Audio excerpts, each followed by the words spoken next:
오늘은 욥기 37장 1절부터 시작되겠습니다.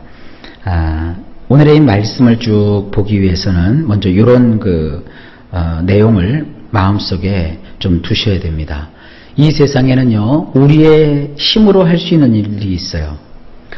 물을 떠다가 장작을 떼워서 물을 데피는 일, 또 쌀을 갖다가 쌀을 씻어서 밥을 앉혀놓고 밥을 짓는 일, 또 각종 재료를 갖다가 맛있게 요리를 하는 일, 이건 다 우리가 할 수 있는 일입니다.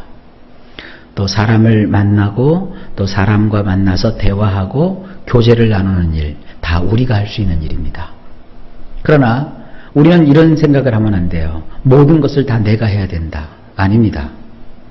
하늘에서 번개가 치는 거 우리가 못해요. 또 하늘에서 비를 내리는 거, 그 사람의 소관이 아닙니다. 우리는 손대지 않아도 하나님이 알아서 해주셔야 될 그러한 영역이 있어요. 자, 요걸 기억하시면서 오늘 말씀을 좀 보실 수 있기를 바랍니다. 1절입니다. 이로 말미암아 내 마음이 떨며 그 자리에서 흔들렸도다. 원문 이렇습니다. 또한 이것으로 인하여 나의 마음이 와들와들 떨렸고 그 있던 자리에서 그것이 튀어 올랐도다. 자, 그 앞부분에서 나오는 얘기죠. 앞부분에서 등장하는 것이 뭡니까? 제일 처음에 천둥소리, 그 다음에 번개가 번쩍하는 그 번개불, 그리고 쏟아지는 소낙비, 쏟아지는 비, 그리고 비를 형성하고 또 비를 만드는 각종 구름, 이런 것들이 계속 등장하면서 이 하늘의 천체에 관한 이야기를 지금 하고 있죠. 거기에 배어있는 하나님의 오묘한 솜씨로 인해서 그의 마음이 와들와들 떨렸다. 그 있던 자리에서 그것이 튀어 올랐도다. 그러니까 이와 같은 세상 일을 생각해 보면 내 마음에 어떤 그 떨림이 있었고, 그리고 그래서 그것이 튀어올랐다 그러는 것이 마음이 튀어올랐다는 거예요. 마음이 이제 벌렁벌렁 하면서 뭔가 이제 깨달음을 가졌다는 것이죠. 경이로움이죠. 자, 2절입니다.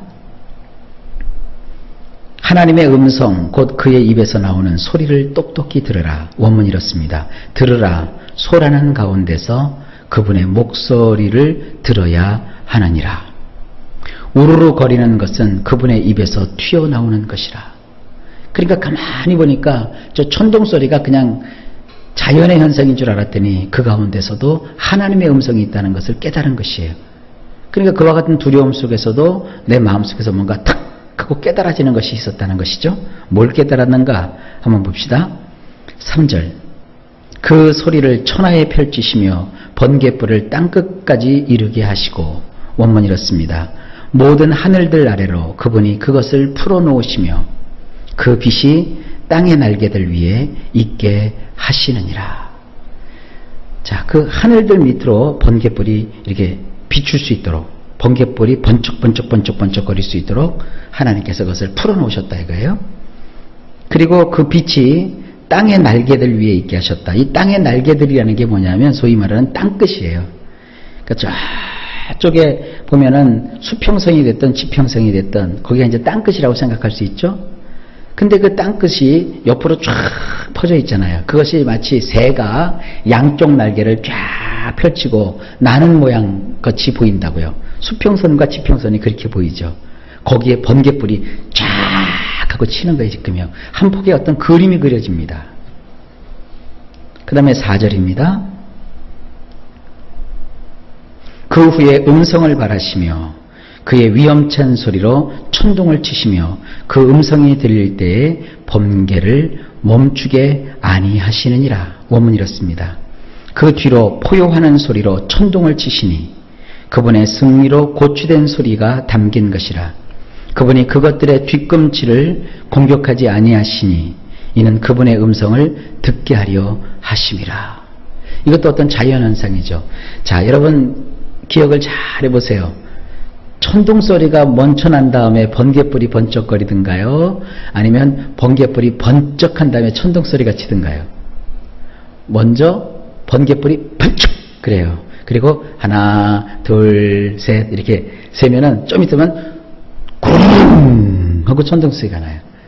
그래서 우리가 그것을 제가 볼 때는 초등학교 때 기억인데 그 천둥 치는 그 곳까지의 거리가 얼만큼 되는가 그거 따졌어요. 그래서 하나, 둘, 셋 해갖고 몇 초가 걸렸는가 천둥 소리가 날 때까지. 그런 다음에 그걸 뭐 며칠 곱하면 천둥 소리가 됐던 그 번개불이 번쩍했던 곳과 이곳과의 거리가 얼만큼 되는가 그거 이제 계산하는 그런 공식이 있었어요. 보세요. 저 수평선 아니면 지평선 저쪽에 번개불이 번쩍하더니 그 다음에는 잠시 뒤에 포효하는 소리로 천둥이 우렁 하고 쳐요. 그 천둥 소리를 뭐라고 얘기하고 있느냐면 그것은 하나님이 승리하신 그 승리를 축하하는 소리라. 그리고 문학적인 표현이죠. 그 다음에 곧바로 뭐 천둥 소리가 꽉광 꽉광 꽉광 꽉광 계속 되지 않잖아요. 구렁 하고 한참 또 머물러 있어요. 조용해요. 그러니까 천둥 칠 때 보면은요, 천둥 소리가 들렸다 안 들렸다 들렸다 안 들렸다 한단 말이에요. 그걸 뭐라고 지금 얘기합니까? 하나님께서 그 천둥 소리가 한번 터지고 나면 바로바로 연결해서 그 천둥 소리가 나타나지 않는다. 이 천둥 소리를 뭔가를 공격하는 소리로 이렇게 묘사를 하고 있고요. 그 잠시 동안 천둥과 천둥 소리의 그 휴지기 동안은 뭐냐? 우리로 하여금 그분의 음성을 듣게 하려 하시는 것이다. 이게 뭡니까? 이런 자연현상을 통해 가지고 이 자연 속에 가득한 어떤 하나님의 말씀, 이 자연 속에 가득한 하나님의 어떤 손길, 이런 것들을 요봐 한번 느껴봐라 이거예요. 우리는 번개불이 무섭다 생각하고 천둥 소리에 막 몸을 숨기지만 그렇게 생각하지 말아라 이거예요. 이 천둥 소리 속에서도 하나님의 음성이 있지 않느냐 이거예요. 우리 인생 속에서도 번개불이 번쩍번쩍번쩍번쩍해요. 우리 인생 속에서도 천둥 소리가 우르릉 쾅쾅 나요. 아이고 망했다. 아이고 끝났다. 이제 나의 인생은 완전히 사라져버리는구나. 우리도 옛날에 그랬잖아요. 번개 치고 천둥 치면 아이고 오늘도 어떤 죄진 사람 벼락 맞겠구나 그러잖아요. 그 벼락 맞을 일이 아니라는 거예요. 거기서 뭘 들으라는 거죠? 하나님의 음성을 들어라. 하나님의 섭리가 있다. 우르릉쾅쾅거리고 번쩍번쩍거리고 네 마음속에 지금 두려움을 가져다주는 그 현실 속에서도 하나님의 어떤 뜻이 배어 있다. 요봐 그것을 좀 발견해 보도록 노력하면 안 되겠니? 지금 그런 내용이에요.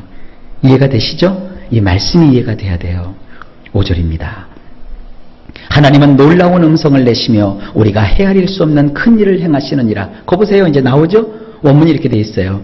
엘께서는 우레를 그 음성 안에 담으시니 놀라운 일이로다. 큰 일들을 행하시나니 우리는 알지 못하는도다. 번개가 번쩍거리고 천둥소리가 우르릉 우르릉 거릴 때 우리는 그것을 보지만 어디에서 그것이 일어났고 왜 저것이 저렇게 우르릉 쾅쾅 거리는지 우리는 알 수 없지 않느냐. 그것처럼 하나님은 큰 일을 행하시는 분이신데 그것을 네가 잘 깨닫길 바란다. 그 우레를 그 음성 안에 담으셨다. 그러니까 지금 우레소리를 하나님의 입에서 나오는 음성소리로 얘기하는 거예요. 자연현상 속에서 들리는 그 천둥소리도 엄청난데 우리가 사실 하나님의 말씀을 귀 기울여 드리려고 하면 천둥소리보다도 더 우렁차고 천둥소리보다도 더 강력한 하나님의 음성이 나타나는데 그걸 우리의 귀로 다 들을 수 있겠느냐? 그렇다고 주께서 말씀하지 않으셨다는 게 아니다. 내 귀로 그것이 너무 커서 들을 수가 없을 뿐이지 하나님은 여전히 말씀하고 계시는 거다. 지금 이런 얘기예요. 6절 눈을 명하여 땅에 내리라 하시며 적은 비와 큰 비도 내리게 명하시느니라. 우리는 들을 수 없지만 우리는 그것을 감지할 수 없지만 하나님께서 그 음성을 바라시면 자연 만물은 그걸 알아듣는다는 거예요. 눈도 알아듣고 땅도 알아듣고 비도 알아듣고 다 알아듣는다는 거예요. 자연은 하나님의 음성에 반응한다는 거예요. 다 하나님이 말씀하시면 자연도 그 명령대로 움직인다는 거예요. 자, 원문을 보면 이렇습니다. 실로 눈을 향하여 그분이 말씀하시기를 땅에 떨어져라. 오르릉. 그러니까 막 비가 그 눈이 막 오고 비를 내리게 하시고 큰 비들도 내리게 하시는도다. 하나님이 눈보러 내리라. 그러면 눈들이 막 내리고요. 하나님이 비야 내려라. 그러면 비가 내리고요. 이제는 큰 비가 내려라. 그러면 큰 비가 온다는 거예요. 자연은 그 소리를 알아듣는다는 거예요. 다만 우리 인생은 그 소리에, 그 음성에 귀 기울이지 못할 뿐입니다. 여러분, 자꾸 마음에서 끌리는 대로 살아가지 마세요. 하나님의 뜻을 보세요. 아무리 힘들고 어렵더라도 우리 눈은요, 자꾸 편한 쪽으로 가려고 그래요. 조금 자자, 조금 눕자, 좀 더 편해지자. 자꾸 그래요. 그러나 우리는 하나님의 뜻을 발견해야 돼요. 하나님이 뭘 말씀하시는가? 하나님이 무엇을 원하시는가? 나에게 주신 사명이 무엇인가? 내가 가야 될 길이 무엇인가? 그거를 지혜롭게 듣고 나가야 우리가 순종하는 자가 되는 거예요. 잘 하나님의 뜻을 파악할 수 있는 그런 성도의 삶이 되시기를 바랍니다. 7절입니다. 그가 모든 사람의 손에 표를 주시어 모든 사람이 그가 지으신 것을 알게 하려 하심이라. 원문이 이렇습니다. 모든 사람의 손안을 그분이 봉인해 버리셨나니 이는 모든 인생들로 그분이 행하신 것을 알게 하심이라. 이게 뭐냐? 하나님이 우리 손에 봉인을 해버렸어요. 보세요. 봉인이라는 게 뭡니까? 덮어놓고 모든가 뚜껑을 덮고 거기다가 도장을 꽝 찍어서 허락이 없이는 열지 못하게 하는 것이 봉인이거든요. 이 관공서 같은 데 가보면요, 캐비넷이 있는데 그 캐비넷에다가 이렇게 종이를 붙여놓고 누가 도장을 꽝 찍어놨어요. 이게 봉인이요. 그건 허락된 권한을 가진 사람이 아니면 그건 열 수 없어요. 그거 열면 그건 불법한 것입니다. 그건 공무집행 방해예요. 아무도 못하는 거예요. 하나님이 우리 손을 딱 봉인시켜버렸어요. 너희가 움직이지 말라는 거예요. 왜 그러느냐? 그분이 행하신 것을 알게 하려 하심이라. 우리가 움직이면 이게 우리가 한 건지 하나님이 한 건지 모르잖아요. 천둥과 번개는 우리가 못해요. 하나님만이 하실 수 있는 거예요. 너희는 가만히 있으라는 거예요. 때로 어떤 중요한 결단을 하고 중요한 선택을 할 때 너희는 가만히 있으라는 거예요. 너희 손을 움직이지 말라는 거예요. 하나님의 뜻이 이루어져야 된다는 거예요. 이거 아주 굉장히 중요한 겁니다. 선택하고 내가 움직이는 건 쉬워요. 그러나 이것이 하나님의 뜻인지 아닌지 분별하는 일은 이건 쉽지 않습니다. 내 마음대로 했다가 결국은 어떻게 돼요? 하나님이 허락하지 아니하시면 아무것도 아니에요. 우리는 좀 더딜지라도 조금 나에게 불이익이 있다 할지라도 하나님이 움직이시도록 해야 돼요. 때로는 우리의 손을 멈춰야 돼요. 때로는 우리의 마음을 멈춰야 돼요. 우리의 생각을 때로는 포기해야 돼요. 그리고 하나님의 뜻이 어디 있는가 그걸 구할 수 있는 것이 놀라운 지혜요 축복입니다. 지금 엘리후가 욥에게 그걸 말하고 있는 거예요. 8절. 그러나 짐승들은 땅속에 들어가 그 초소에 머무느니라. 원문이 이렇습니다. 살아있는 것을 은밀한 곳 속에 들어가게 하시니 그 초소들 속에서 그것이 죽어하느니라. 네가 볼 때는 욥아, 있던 갑자기 짐승들이 사라졌고 기어다니던 그 벌레들이 없어져 버렸고 날아다니던 새들이 다 사라진 줄 아느냐? 그것이 지금 잠깐 하나님께서 은밀한 곳에 감추어 두신 것이다. 그 번갯불을 피할 수 있도록 그 천둥 소리에서 피해를 입지 않도록 잠깐 감추어 둔 것이다. 그들이 없어진 것이 아니다. 안전한 처소에서 그들이 다 지금 쉬고 있는 중이다. 그러니까 뭡니까? 함부로 인생을 말하지 말라 이거예요. 함부로 눈에 보인다고 그것이 최고고 눈에 안 보인다고 그게 사라졌다고 말하지 말라 이거예요. 하나님은 뭔가 깊숙한 곳에 생명을 가진 존재이기 때문에 그걸 보호하시기 위해서 감추어 두신다는 거예요. 이걸 볼 줄 아는 눈을 가진 사람이 진정한 영적인 사람이요, 기도하는 사람이요, 하나님과 함께하는 사람입니다. 하나님의 시선을 우리도 가질 수 있기를 주의 이름으로 축복합니다. 9절입니다. 폭풍우는 그 밀실에서 나오고 추위는 북풍을 타고 오느니라. 원문이 이렇습니다. 가장 깊숙한 곳에서부터 나오는 것은 폭풍이고 북풍들로부터는 추위니라. 추워지고 여름에 또 큰 폭풍이 오고 이거 다 인간이 할 수 있는 것이 아니에요. 하나님이 폭풍을 깊숙한 곳에 감추어 두셨다가 마치 끄집어내듯이 끄집어내지 않습니까? 무슨 기압거래의 영향으로 갑자기 태풍이 발발했습니다. 그거 다 하나님이 감추어 두신 것에서 끄집어내는 거예요. 추위도 마찬가지입니다. 겨울이 내내 춥던가요?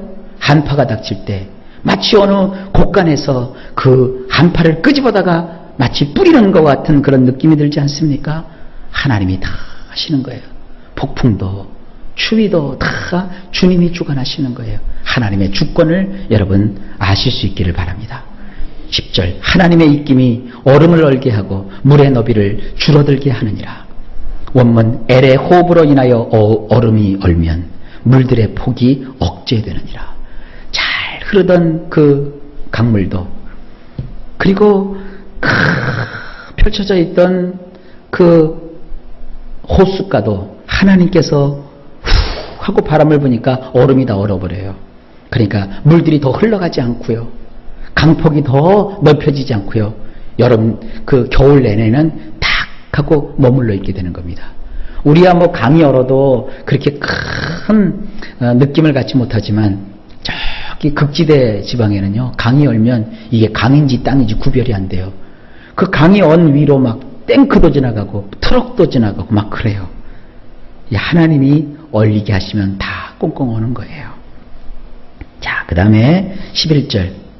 또한 그는 구름에 습기를 실으시고 그의 번개로 구름을 흩어지게 하시느니라. 원문. 또한 수증기가 두터운 구름에 무거운 짐이 되게 하시어 그분의 빛으로 구름을 흩어지게 하시느니라. 비구름도요, 이 수증기로 인해서 조금씩 두터워지는 거예요. 이 지상에서 올라갈 때 그 수증기가 보여요? 안 보여요. 그냥 먼지처럼, 그리고 아주 아무것도 안 보이는 것처럼 아질아질하면서 아지랭이처럼 올라가요. 그런데 그것이 하늘에 올라가서 그 지상에서 올라온 쬐끄만 물방울들이 모이면 두터운 구름이 되고 구름이 무겁게 돼요. 그럼 이제 먹구름이 되는 거죠. 그게 물이 가득 찬 거예요. 그분의 빛으로 구름을 흩어지게. 그 사이에 뭐가 이제 생겨요? 번개불이 번쩍 하면은 뭐예요? 그 담아두었던 구름이 어떻게 찢어져요. 그래서 거기서 물이 확 쏟아져요. 이건 말이죠, 오늘날 기상청에서도 참 놀라운 신비예요.